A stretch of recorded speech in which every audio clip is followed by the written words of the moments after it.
I'm talking to you about the worst form of human rights violation, the third largest organized crime, a $10 billion industry. I'm talking to you about a modern-day slavery. I'd like to tell you the story of these three children, Pranita, Shaheen, and Anjali. Pranita's mother was a woman in prostitution, a prostituted person.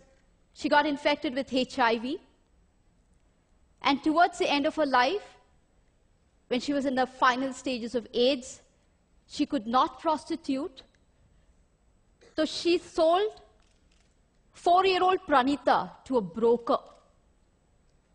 By the time we got the information, we reached there, Pranita was already raped by 3 men. Shaheen's background I don't even know. We found her in a railway track, raped by many, many men, I don't know how many, but the indications of that on her body was that her intestine was outside her body. And when we took her to the hospital, she needed 32 stitches to put back her intestine into her body. We still don't know who her parents are, who she is. All that we know that hundreds of men had used her brutally. Anjali's father, a drunkard, sold his child for pornography. You're seeing here images of 3 years, 4-year-olds, and 5-year-old children who have been trafficked for commercial sexual exploitation. In this country and across the globe, hundreds and thousands of children, as young as 3, as young as 4, are sold into sexual slavery. But that's not the only purpose that human beings are sold for. They're sold in the name of adoption, they're sold in the name of organ trade, they're sold in the name of forced labor, camel jockeying, anything, everything. I work on the issue of commercial sexual exploitation, and I tell you stories from there. My own journey to work with these children started as a teenager. I was 15 when I was gang raped by 8 men. I don't remember the rape part of it so much as the anger part of it. Yes, there were 8 men who defiled me, raped me, but that didn't go into my conscience. I never felt like a victim then or now. But what lingered from then to now, I am 40 today, is this huge, outrageous anger. 2 years I was ostracized, I was stigmatized, I was isolated because I was a victim. And that's what we do to all traffic survivors. We as a civil society, we have PhDs in victimizing a victim. Right from the age of 15, when I started looking around me, I started seeing hundreds and thousands of women and children who are left in sexual slavery-like practices, but have absolutely no respite because we don't allow them to come in. Where does their journey begin? Most of them come from very optionless families. Not just poor. You have even the middle class sometimes getting trafficked. I had this IAS officer's daughter who's 14 years old, studying in 9th standard, who was web chatting with one individual and ran away from home because she wanted to become a heroine, who was trafficked. I have hundreds and thousands of stories of very, very well-to-do families and children from well-to-do families who are getting trafficked. These people are deceived, forced. 99.9% of them resist being inducted into prostitution. Some pay the price for it. They're killed. We don't even hear about them. They are voiceless, anamikas, nameless people. But the rest who succumb into it go through everyday torture. Because the men who come to them are not men who want to make you your girlfriends or who want to have a family with you. These are men who buy you for an hour, for a day, use you, throw you. Each of the girls that I have rescued more than 3,200 girls. Each of them tell me one story in common. One story about one man at least putting chili powder in her vagina. One man taking a cigarette and burning her. One man whipping her. We are living among those men. There are brothers, fathers, uncles, cousins, all around us. And we are silent about them. We think it is easy money. We think it is shortcut. We think the person likes to do what she's doing.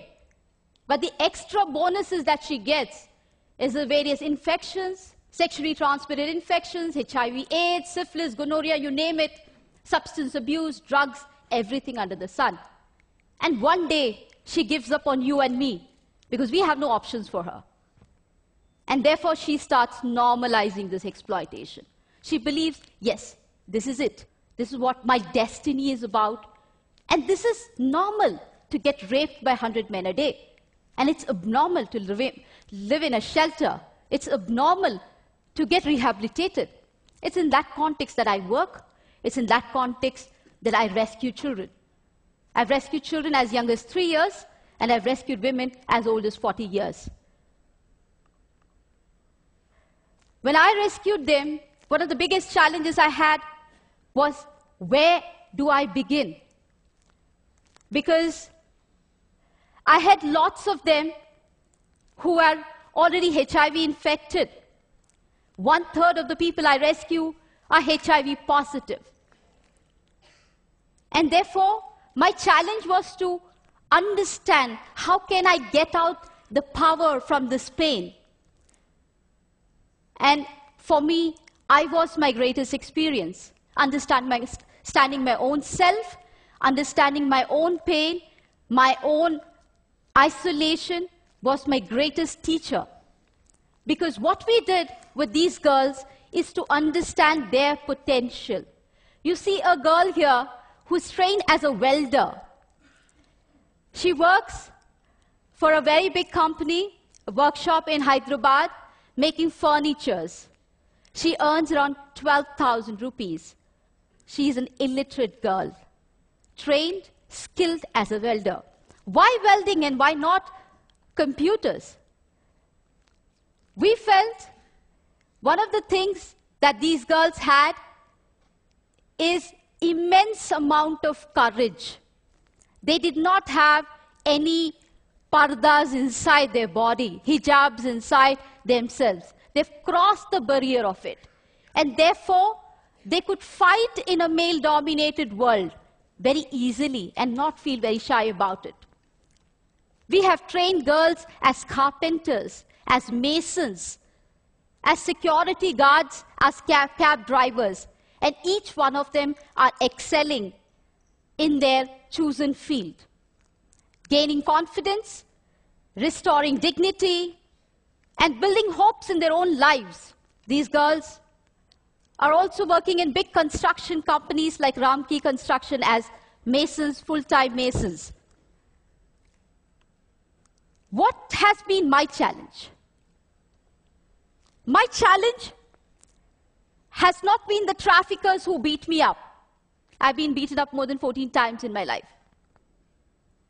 I can't hear from my right ear. I've lost a staff of mine who was murdered while on a rescue. My biggest challenge is a civil society. It's you and me. My biggest challenge is your blocks to accept these victims as our own. A very supportive friend of mine, a well-wisher of mine, used to give me every month 2,000 rupees for vegetables. When her mother fell sick, she said, Sunita, you have so much of contacts. Can you get somebody in my house to work so that she can look after my mother? And there's a long pause, and then she says, not one of our girls. It's very fashionable to talk about human trafficking in this fantastic AC hall. It's very nice for discussion, discourse, making films and everything. But it is not nice to bring them to our homes. It's not nice to give them employment in our factories, our companies. It's not nice for our children to study with their children. There it ends. That's my biggest challenge. If I'm here today, I'm here not only as Sunita Krishnan, I'm here as a voice of the victims and survivors of human trafficking. They need your compassion. They need your empathy. They need much more than anything else, your acceptance. Many times when I talk to people, I keep telling them one thing. Don't tell me 100 ways how you cannot respond to this problem. Can you apply your mind for that one way that you can respond to that problem? And that's what I'm here for. Asking for your support, demanding for your support, requesting for your support. Can you break your culture of silence? Can you speak to at least 2 persons about this story? Tell them the story. Convince them to tell the story to another 2 persons. I'm not asking you all to become Mahatma Gandhis or Martin Luther Kings or Medha Patkars or something like that. I'm asking you, in your limited world, can you open your minds? Can you open your hearts? Can you just encompass these people too? Because they also are part of us. They're also part of this world. I'm asking you for these children whose faces you see, they're no more. They died of AIDS last year. I'm asking you to help them accept as human beings, not as philanthropy, not as charity, but as human beings who deserve all our support. I'm asking you this because no child, no human being deserves what these children have gone through. Thank you.